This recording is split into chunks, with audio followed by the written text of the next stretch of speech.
dos grandes misterios dominan nuestras vidas: el dinero y el amor.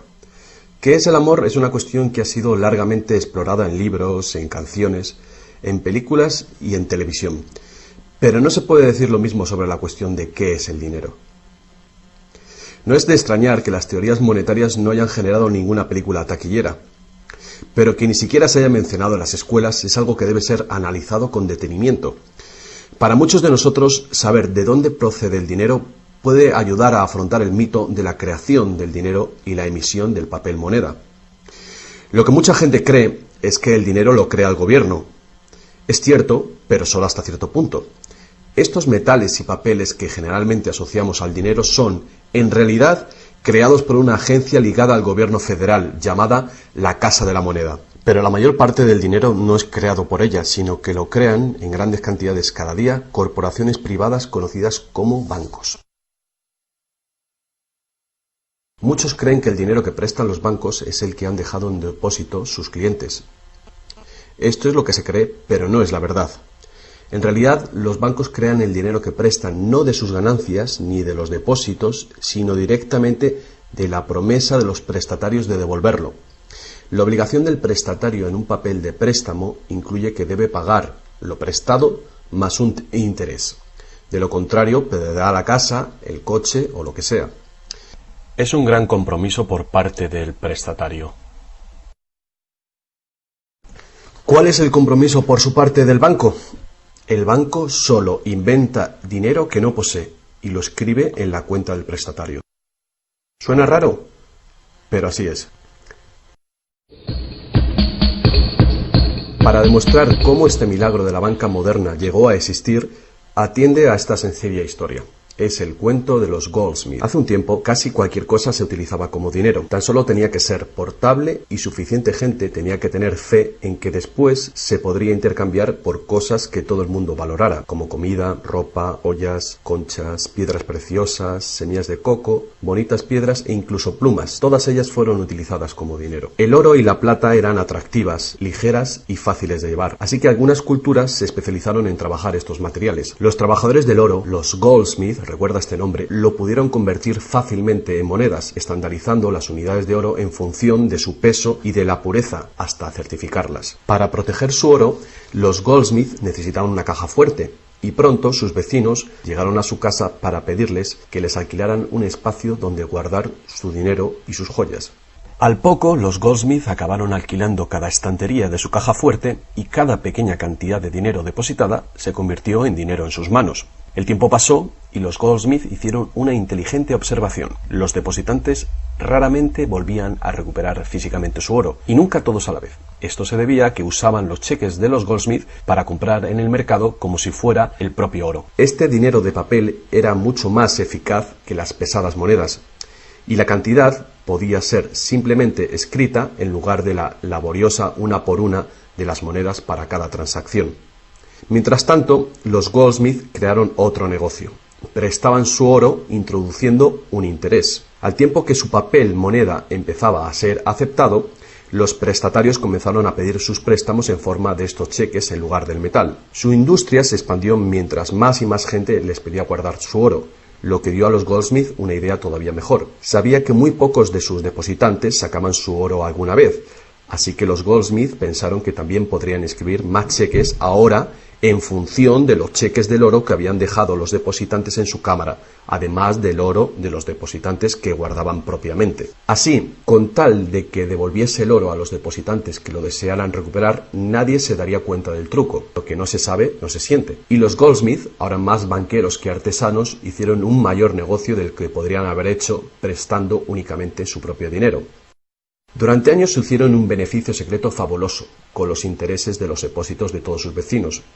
Pero ahora que se había hecho una prominente figura en el pueblo, se levantaron sospechas de que estaba gastando el dinero de sus depositantes y amenazaron con sacar todo su oro si Goldsmith no explicaba su repentina riqueza.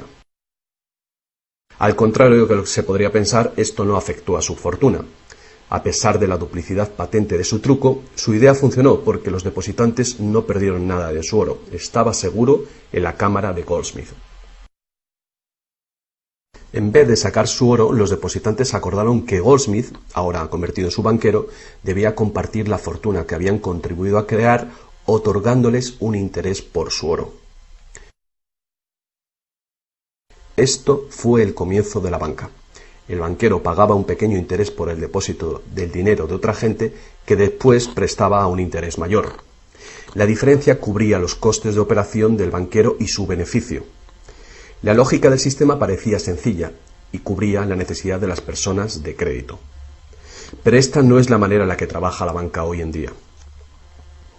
El banquero Goldsmith no estaba del todo contento con lo que ganaba, después de descontar el interés que pagaba a los depositantes, y la demanda de crédito crecía con fuerza, mientras los europeos se expandían por América. Sus préstamos estaban limitados por la cantidad de oro que permanecía en su caja. Ahí es cuando tuvo una idea todavía mejor. Como nadie sino él sabía cuánto oro había en la caja, podía hacer cheques sobre dinero que ni siquiera existía. Como los prestatarios no iban a retirar su oro con sus cheques al mismo tiempo, ¿cómo iba alguien a darse cuenta de este truco? Esta nueva cara del negocio funcionó muy bien, y el banquero se hizo inmensamente rico con los intereses de un oro que ni siquiera existía. La idea de que el banquero creaba dinero de la nada era demasiado extraordinaria para creerla. Por lo tanto, el fraude no fue descubierto por la gente durante mucho tiempo. El poder de crear dinero hizo que el banquero se sintiese prepotente, como podrás imaginar. Pero con el tiempo, la cantidad de los préstamos del banquero y su escandalosa riqueza hizo que una vez más se levantara sospechas. Algunos clientes empezaron a reclamar su oro en lugar de la representación en papel. Los rumores se propagaron y todos los demás depositantes acudieron reclamando su oro. El juego se acabó.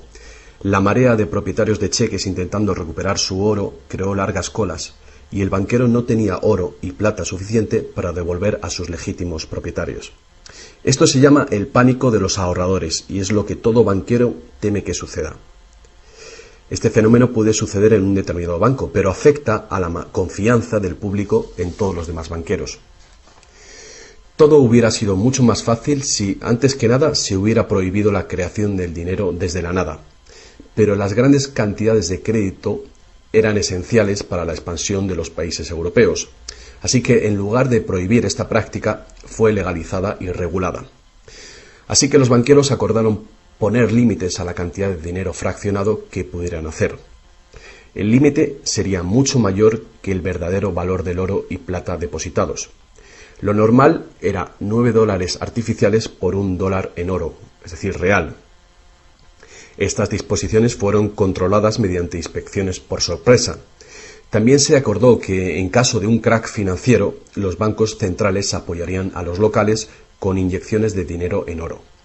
Solo si cracks en diferentes bancos al mismo tiempo se produjeran y la burbuja de créditos del Banco Central explotara, el sistema podría hacerse añicos y destruirse.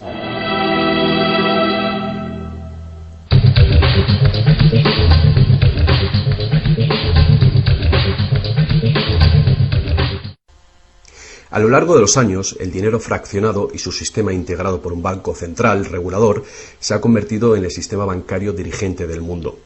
Al mismo tiempo, el sistema fraccional del oro apoyando al dinero como deuda ha desaparecido. La naturaleza básica del dinero ha cambiado. En el pasado, el billete de dólar era un recibo que te permitía cambiarlo por una cantidad de oro o plata determinadas. Ahora, un billete o dólar digital solo puede ser cambiado por otro billete o dólar digital. En el pasado, el crédito creado por los bancos privados solo existía en la forma de billetes de banco que la gente podía rehusar, como ahora se pueden rehusar otros cheques privados. En el presente, el crédito creado por bancos privados está legalmente aprobado que se convierta por dinero de flujo legal, es decir, los dólares, euros o libras que usualmente creemos que es dinero. El dinero de confianza, es decir, el fiat money, es dinero creado por decreto del gobierno, y la ley afirma que el público debe aceptar este dinero para todo tipo de deudas, o si no, los tribunales no considerarán la obligación de pagar esa deuda.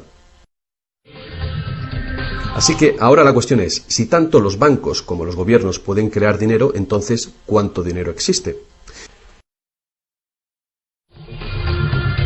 Antes, la cantidad total de dinero en existencia estaba limitada por la cantidad y cualidad física de esa cosa usada como dinero. Por ejemplo, para crear dinero en oro o en plata, se debía extraer una cierta cantidad de estos metales de las minas. En el presente, el dinero es literalmente creado como deuda. Se crea nuevo dinero cada vez que una persona toma un préstamo de un banco. Como resultado, el montante total del dinero que puede ser creado solo tiene un límite: el nivel total de la deuda.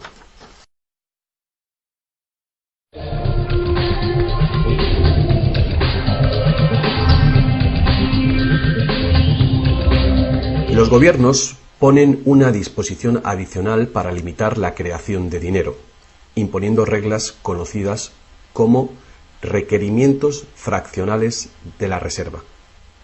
Son arbitrarias en su misma esencia. Estos requerimientos varían de un país a otro y de un tiempo a otro. En el pasado se obligaba a los bancos a tener al menos $1 en oro por cada $10 creados. Hoy en día, la proporción ya no tiene relación con el dinero actualmente en depósito, sino con el dinero creado a su vez de la deuda creada sobre el dinero en depósito en el banco.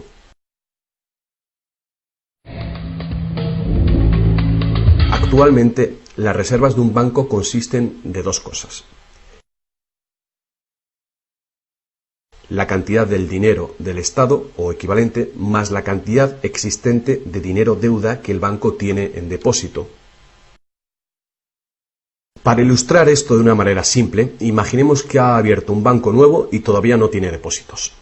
Los inversores en este banco han hecho un depósito de $1.111,12.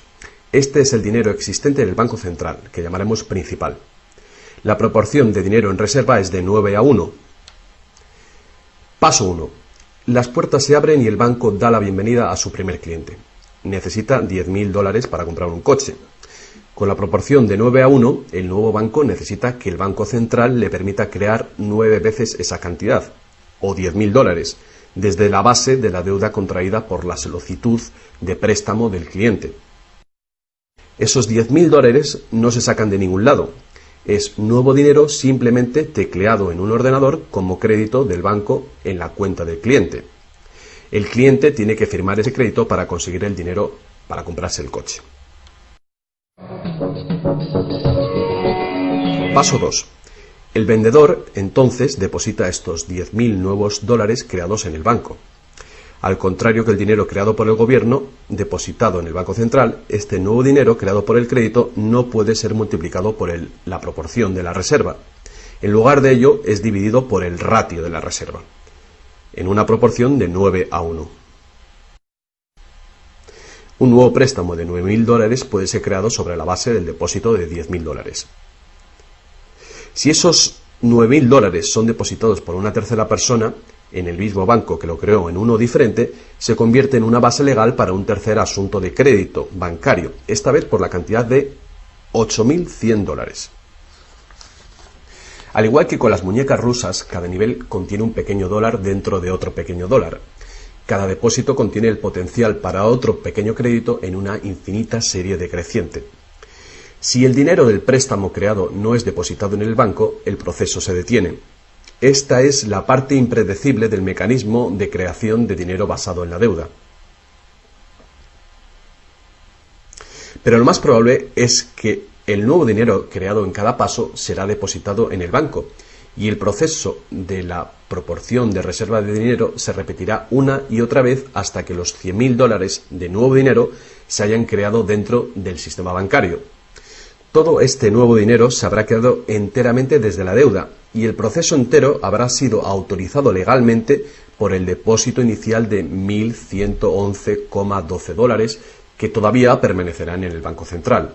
Lo que resulta más ingenioso de este sistema es que los libros de contabilidad de cada banco en la cadena deben mostrar que tiene un 10% más de depósitos que de préstamos.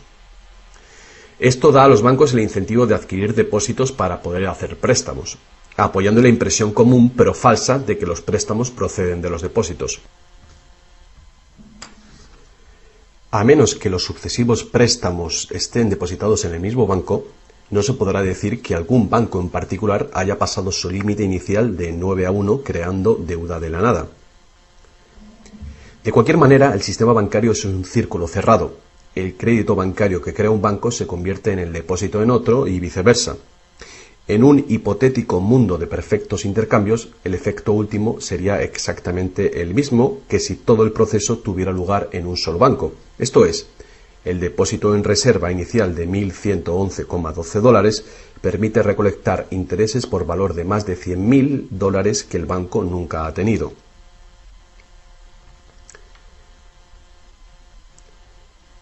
Si esto te resulta extraño, atiende esto. En tiempos recientes, como resultado de la presión de los lobbies bancarios, los requerimientos para hacer un depósito de reserva en el Banco Central prácticamente han desaparecido en la mayoría de los países. Y las proporciones de reserva pueden ser más altas que 9-1. Para algunas cuentas, 20-1 y para otras 30-1 son comunes. E incluso más recientemente, usando tarifas para los préstamos y así aumentar los ratios de requerimiento de reservas de los clientes, los bancos ahora han encontrado una manera de eludir las limitaciones de los requerimientos de la reserva fraccionaria por completo. Así que cuando las reglas son complejas, el sentido común real es bastante simple. Los bancos pueden crear tanto dinero como nosotros podemos pedir prestado.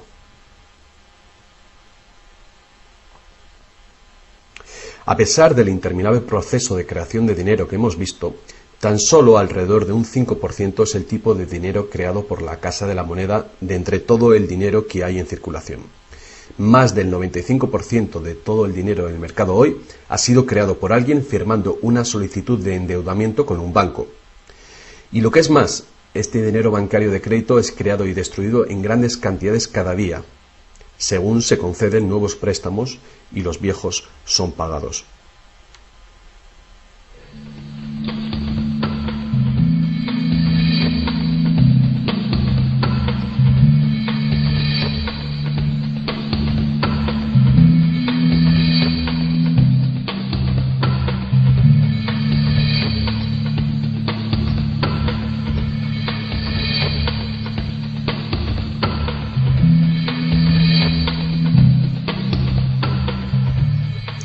Los bancos solo pueden ejecutar este sistema del dinero con la participación activa del gobierno. Primero, porque los gobiernos emiten leyes de divisas para hacer legal la moneda de confianza nacional, el fiat money. Segundo, porque los gobiernos permiten créditos privados para que sean pagados en esta moneda de curso legal. Y tercero, porque los tribunales estatales dan vigor a las deudas. Por último, los gobiernos aprueban regulaciones para proteger el funcionamiento del sistema monetario y su credibilidad ante el público sin hacer nada para contar a la ciudadanía de dónde procede el dinero. La verdad desnuda es que cuando firmamos la solicitud de una hipoteca o de un préstamo, nuestra firma promete un pago avalado por los bienes que daremos si no conseguimos pagarlo. Y estas son las únicas cosas de verdadero valor envueltas en la transacción. Cualquiera que crea que cumpliremos con la obligación la puede considerar como un bien o valor intercambiable o vendible. Es una deuda y por lo tanto una forma de dinero.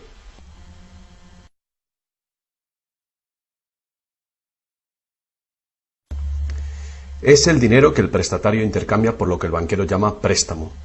Así que un préstamo en el mundo real quiere decir que el prestamista debe tener algo que prestar. Si tú necesitas un martillo, prestarte la promesa de un martillo que no existe no te va a servir para nada. Pero en el artificial mundo del dinero, un banco promete prestar un dinero que no tiene y se le permite que sea aceptado como dinero. Y nosotros lo aceptamos así.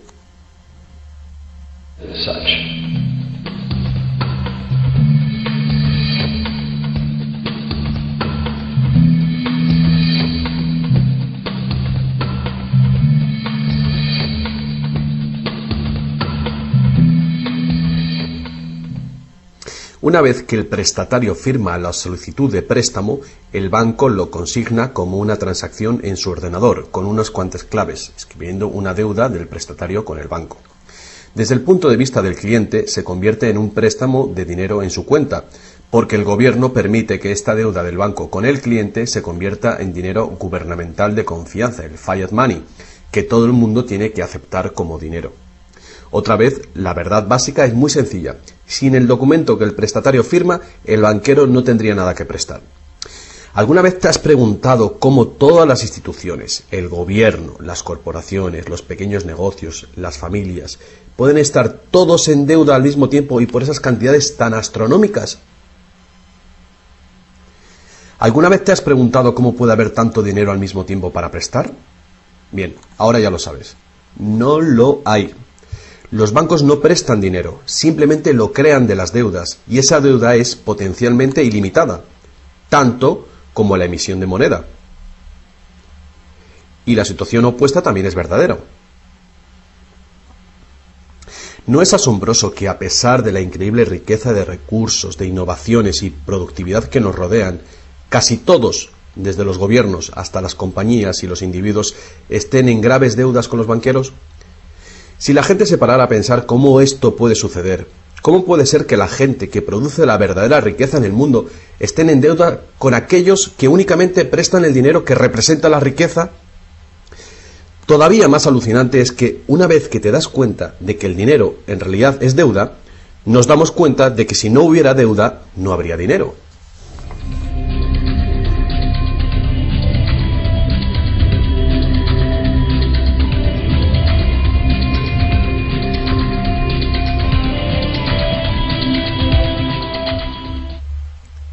Si esto es nuevo para ti, no eres el único. Mucha gente piensa que si todas las deudas se pagaran, el estado de la economía mejoraría. Es cierto a un nivel individual. Como tenemos más dinero para gastar cuando dejamos de pagar una deuda, pensamos que si todo el mundo pagara sus deudas, habría más dinero para gastar.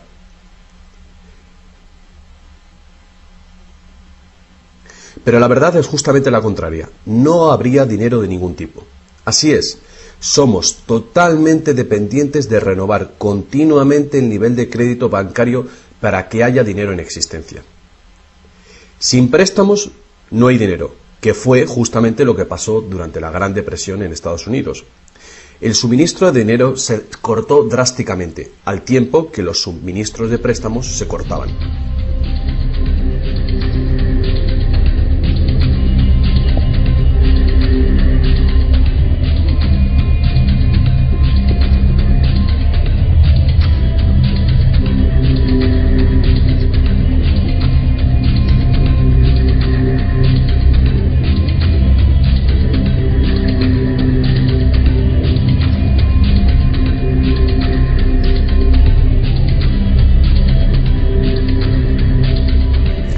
Pero eso no es todo.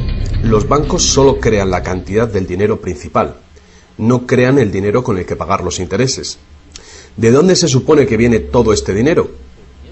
El único lugar del cual los prestatarios pueden obtener el dinero para pagar los intereses es del total del dinero que hay en circulación. Pero resulta que casi todo ese dinero general ha sido creado de la misma manera. Es decir, como crédito bancario que tiene que ser pagado con más dinero de aquel con el que fue creado. Así que por todas partes hay prestatarios en la misma situación, intentando obtener el dinero para pagar tanto el dinero principal como el interés. Desde un fondo original, la piscina, que solo tiene dinero principal, es claramente imposible para cada uno pagar el dinero principal más los intereses, porque el dinero del interés no existe. Esto se puede expresar con una simple ecuación matemática. El gran problema aquí es que en caso de préstamos de largo plazo como hipotecas y deuda pública, el interés total excede mucho al dinero principal. Así que, a menos que un montón de nuevo dinero sea creado para pagar los intereses, es decir, un gran número de nuevas hipotecas, no podrá funcionar la economía. Para mantener una sociedad que funcione, la proporción de cancelaciones de deudas tiene que ser baja. Así que para conseguir esto, más y más dinero deuda tiene que ser creado para satisfacer la demanda de dinero con el fin de servir el interés de la deuda previa. Pero por supuesto, esto hace que el nivel de la deuda sea todavía mayor y que más intereses tengan que ser pagados, resultando en una escalable e imparable espiral de endeudamiento.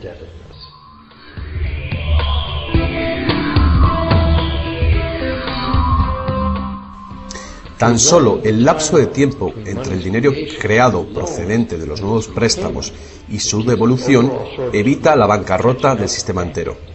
De cualquier manera, el increíble monstruo del crédito que se hace más y más grande necesita que se cree más y más dinero de deuda para alimentar el sistema y cada vez se hace más urgente.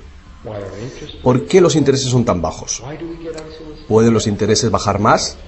¿Por qué nos ofrecen insistentemente tarjetas de crédito en el correo? ¿Por qué el gobierno americano gasta más rápido que nunca? ¿Es posible que el sistema colapse por completo y con él el sistema monetario? Las personas racionales deben preguntarse, ¿se puede sostener esto indefinidamente? ¿No es inevitable el colapso?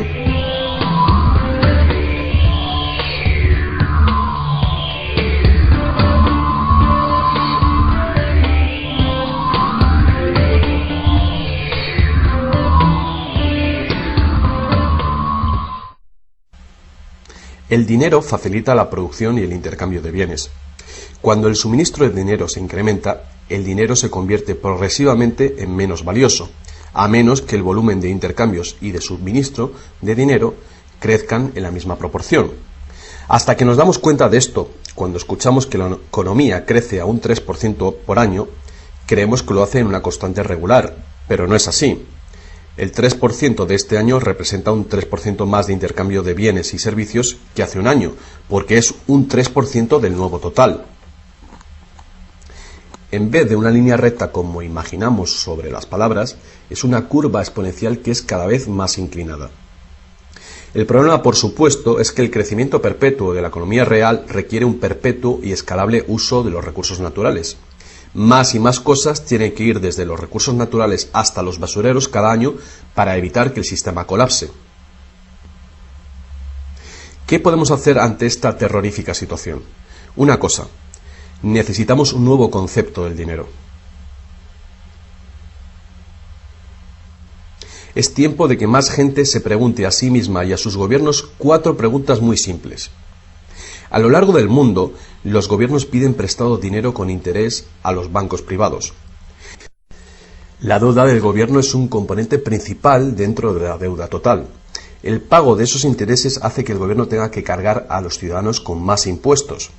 Ahora que sabemos que los bancos simplemente crean el dinero que prestan y que los gobiernos les han dado el permiso para hacerlo, la primera pregunta es ¿por qué los gobiernos eligen pedir prestado a los bancos privados con interés cuando los propios gobiernos podían crear el dinero que necesitan sin ningún interés ellos mismos? Y la segunda gran cuestión es ¿por qué se crea dinero como deuda?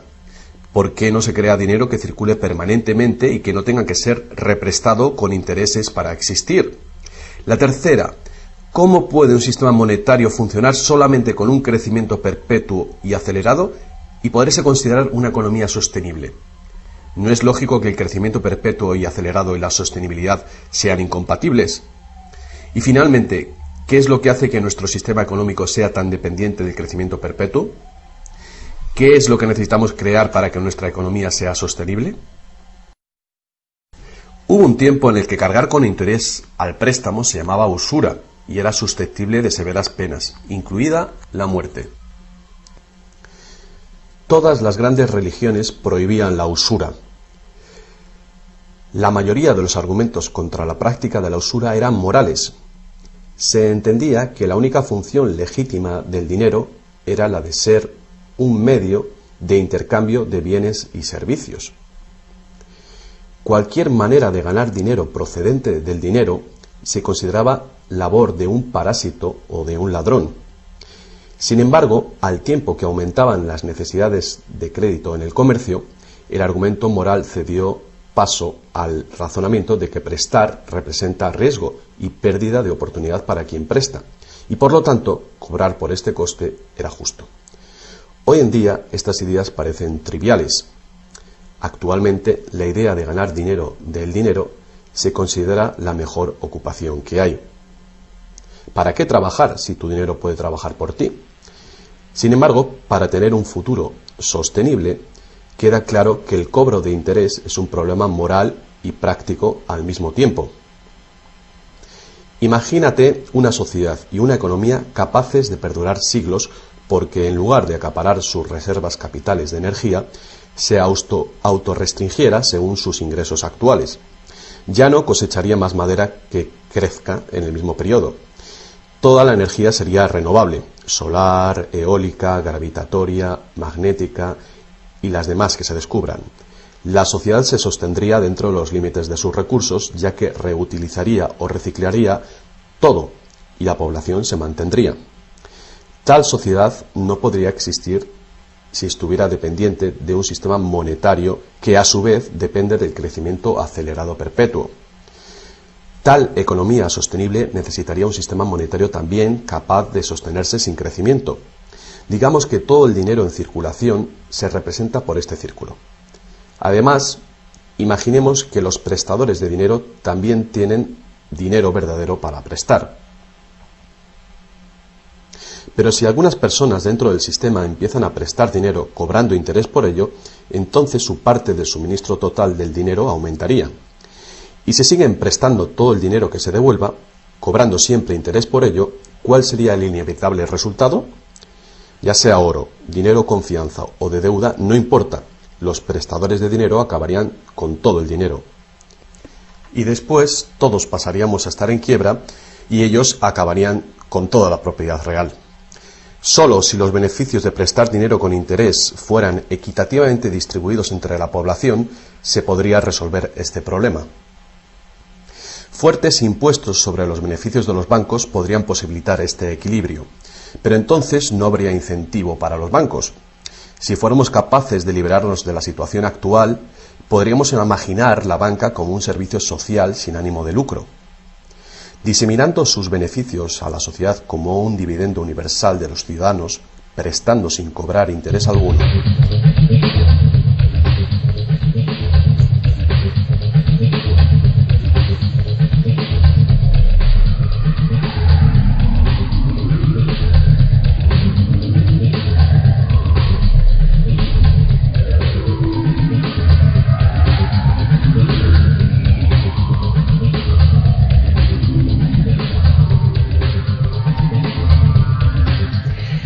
Si es la naturaleza fundamental del sistema lo que causa los problemas, correcciones al propio sistema jamás resolverán los problemas.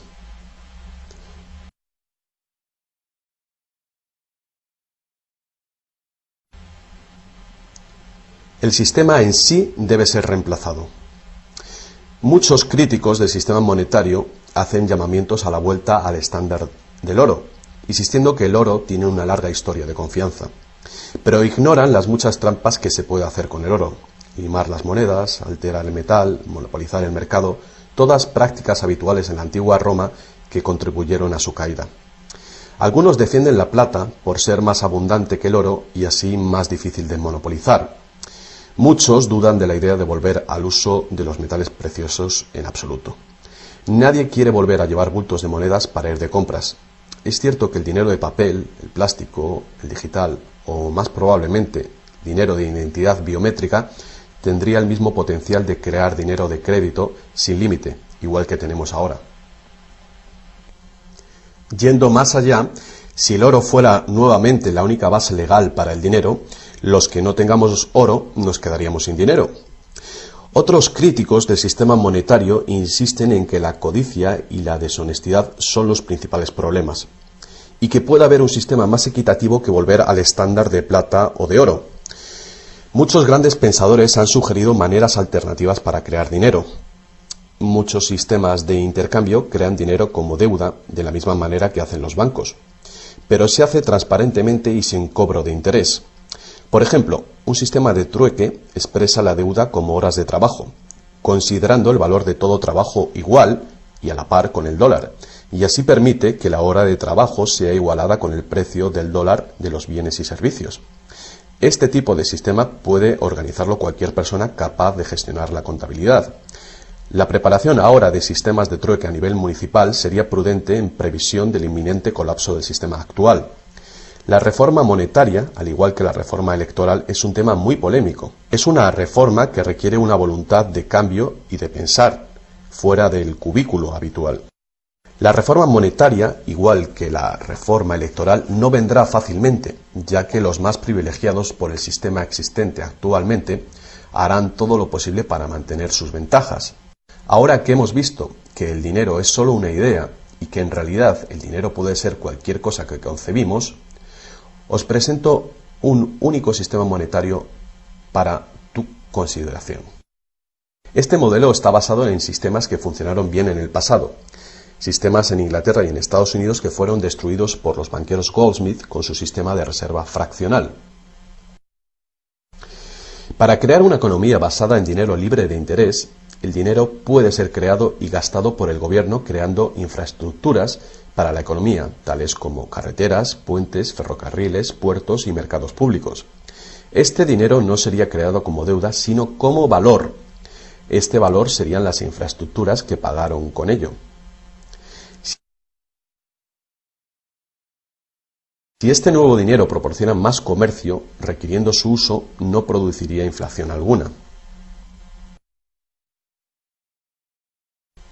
En el caso de que los gastos gubernamentales sí causaran devaluación o inflación, habría dos posibilidades para resolverlo. La inflación es equivalente a un impuesto plano sobre el dinero. No importa si el valor del dinero se devalúa en un 20% o si el gobierno nos quita con impuestos un 20%. El efecto en nuestro poder adquisitivo es el mismo. De esta manera, la inflación, en lugar de impuestos, podría ser políticamente aceptable con tal de que sea debidamente empleada. El gobierno podría contrarrestar la inflación recaudando impuestos y eliminando este dinero del mercado. Así reduciría el suministro de dinero y restauraría su valor. Para controlar la deflación, la caída de precios y sueldos, el gobierno sencillamente gastaría más dinero. Con la ausencia de la creación de dinero de deuda, el gobierno tendría más control del suministro del dinero del país y el público sabría a quién echar la culpa. Los gobiernos ascenderían y caerían según su capacidad para conservar el valor del dinero.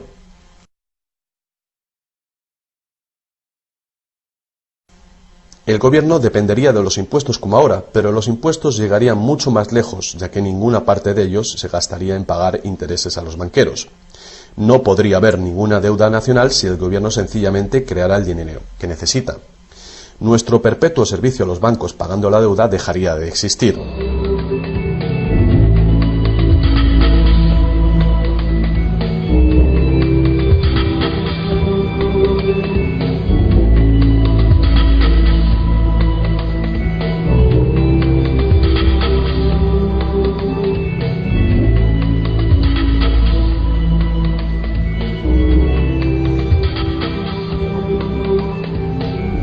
Lo que no nos han enseñado es que democracia y libertad son, de hecho, una forma ingeniosa de dictadura económica. Mientras toda nuestra sociedad dependa de un suministro de crédito bancario para sus necesidades monetarias, los banqueros serán quienes deciden quién tendrá el dinero que se necesita y quién no. And who doesn't.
Poca gente hoy en día sabe que la historia de los Estados Unidos ha sido en su mayor parte la lucha por liberarse de los bancos europeos.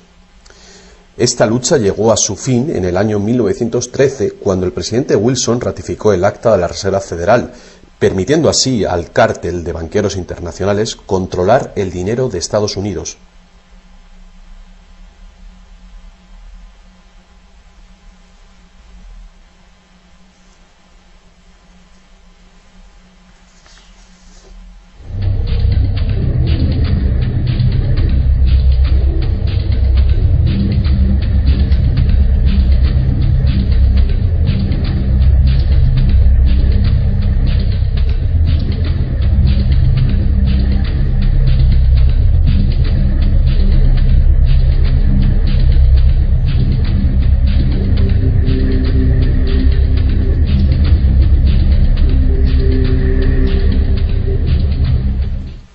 El poder de este sistema está profundamente integrado. También lo está el silencio del tema entre los medios de información y en la educación. Hace años, un primer ministro canadiense hizo una encuesta entre centenares de personas, no economistas, especialistas altamente formados y personas de a pie. La encuesta reveló que ni un solo encuestado tenía un conocimiento preciso de cómo se crea el dinero. De hecho, descubrió que hasta los empleados bancarios ni siquiera habían contemplado alguna vez el asunto. ¿Y tú? Have you?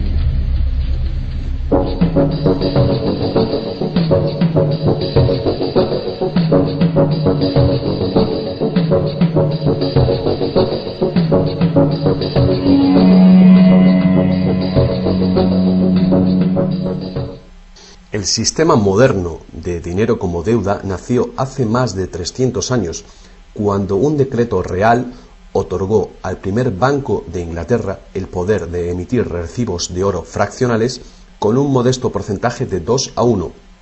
Este porcentaje fue solo el principio, el primer paso.